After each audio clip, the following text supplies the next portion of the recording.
7 Stoic Golden Rules to make you invincible. Stoicism taught me how to overcome my weaknesses and doubts, so I could become the strongest and most resilient version of myself. But there's a problem. Despite all the ancient wisdom hidden within Stoic philosophy, it is not often presented in a way that is easy for us to understand and apply in our own lives. Most people struggle to grasp these abstract ideas until they're given simple rules to follow. So in today's video, I want to share 7 golden rules that will make you invincible. These rules are derived from the teachings of Marcus Aurelius, Epictetus, and Seneca, and each one has the potential to transform your life. Rule No. 1. Control what you can. Accept what you can't.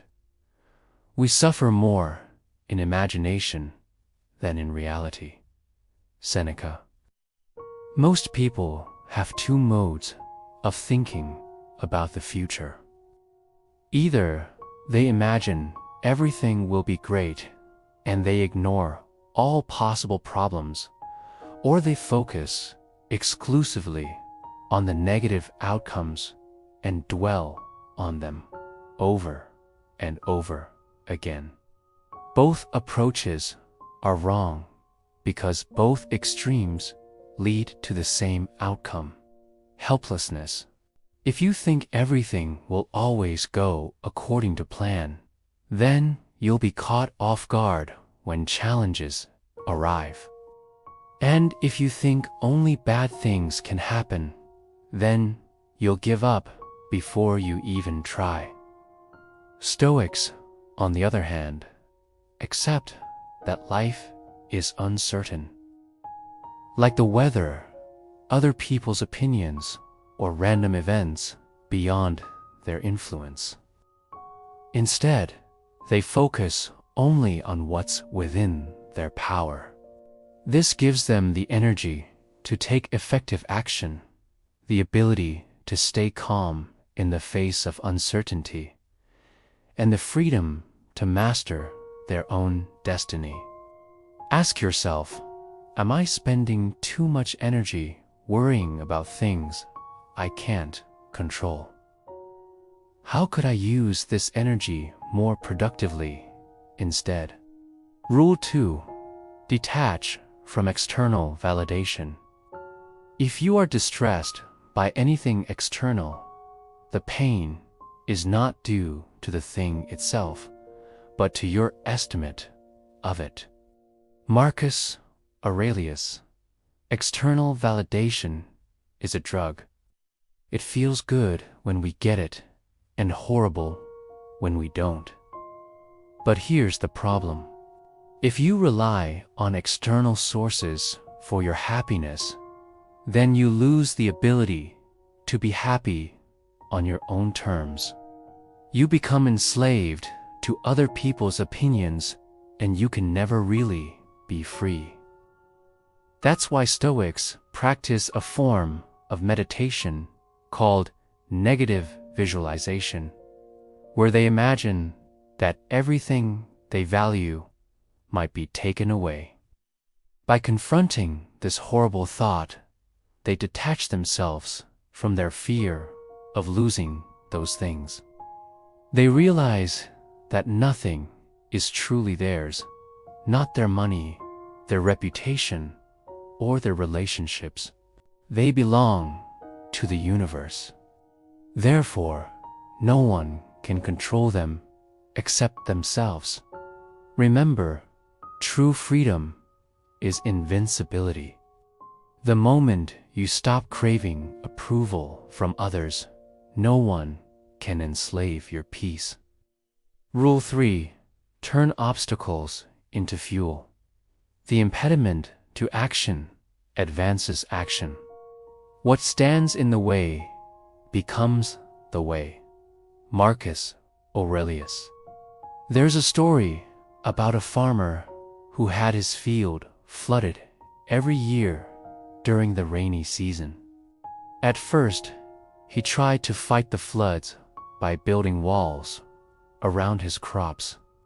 But the walls only held back the water for a while. Eventually, the rains would come and wash them away.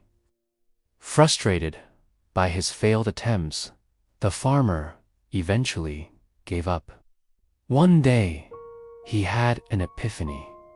He realized that instead of fighting the floods, he could build his houseboat. Over time, he improved his boat and made it into a luxurious floating home. He even opened it up to tourists. In the end, he turned his biggest obstacle into his greatest asset. This is the essence of turning obstacles into fuel. Instead of seeing challenges as setbacks, Stoics see them as training weights that prepare them for bigger weights later on.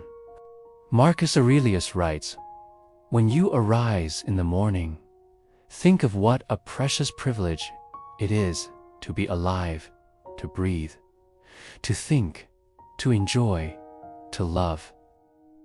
He's reminding us that life is a gift, and every moment is an opportunity to grow stronger. Ask yourself, what obstacles am I facing right now that I can turn into opportunities? Rule 4.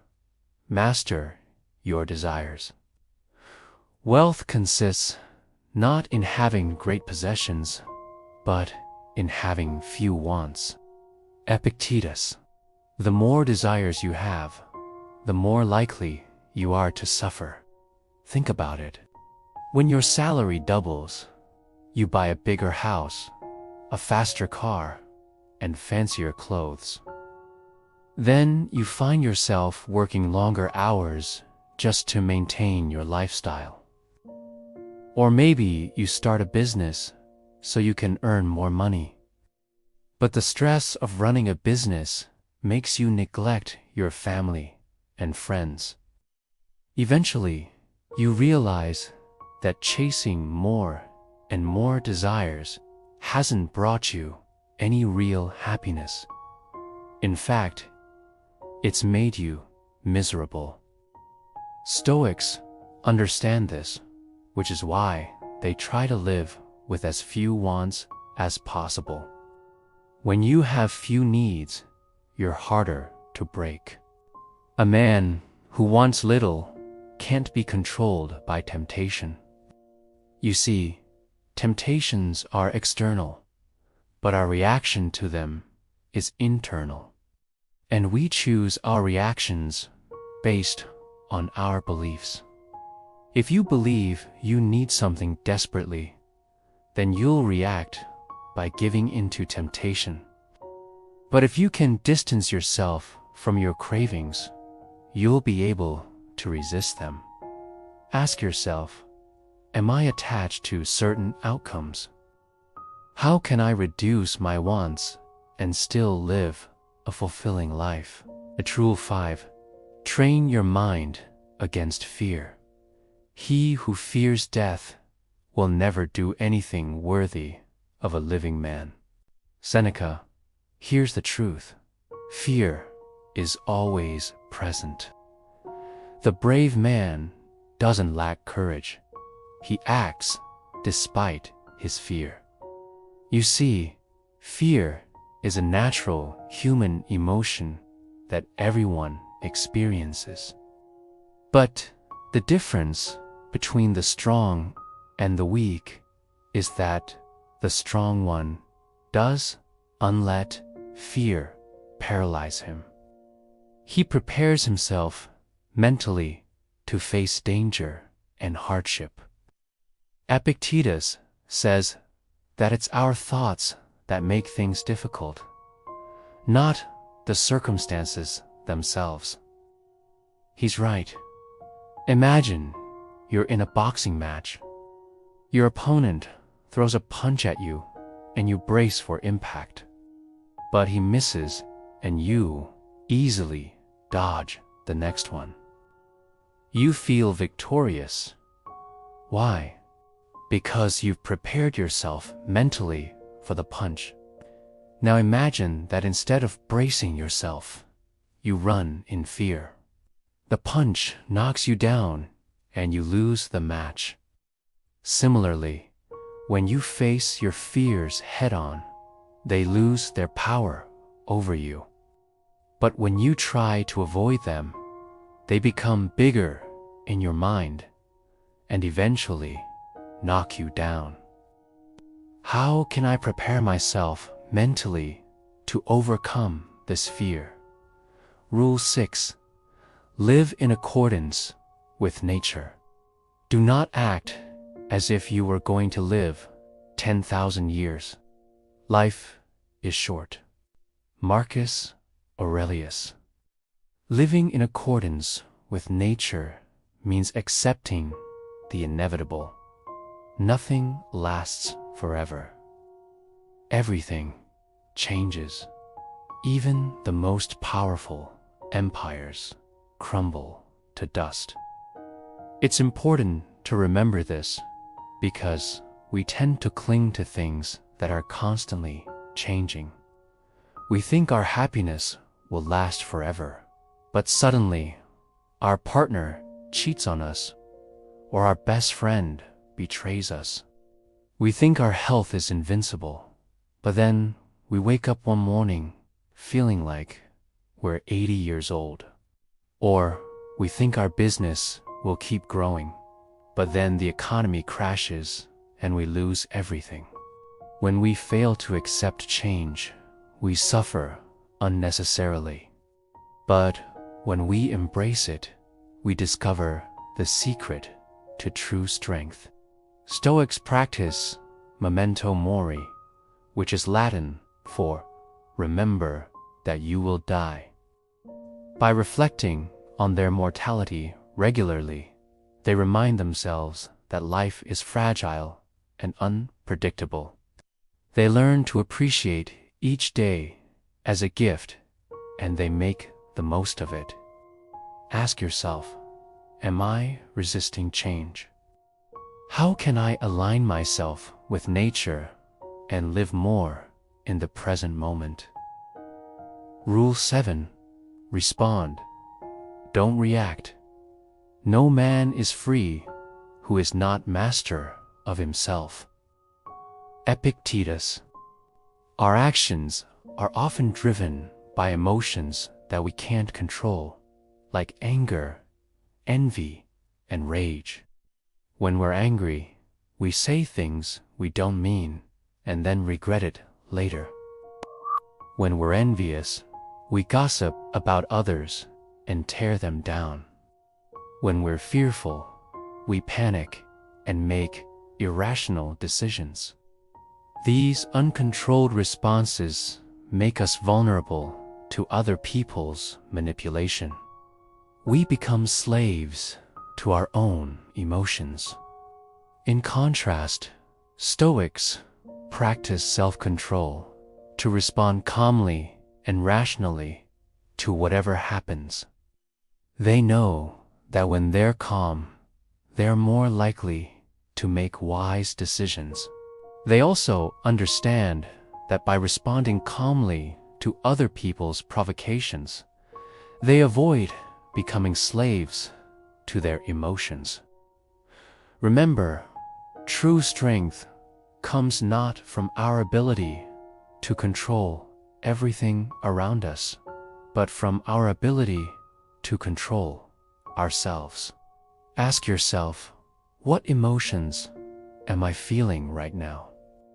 How can I respond to this situation in a calm and rational way? And that's it. 7 Stoic golden rules to make you invincible. In a world full of uncertainties, these rules offer a roadmap to inner strength and resilience. By integrating these timeless principles into your daily life, you can navigate the challenges of life with fortitude and grace. But please, don't stop here. If you want to continue your journey into Stoicism, I have 2 more videos that will teach you the 7 most important lessons from the Meditations of Marcus Aurelius. Just click here to access them.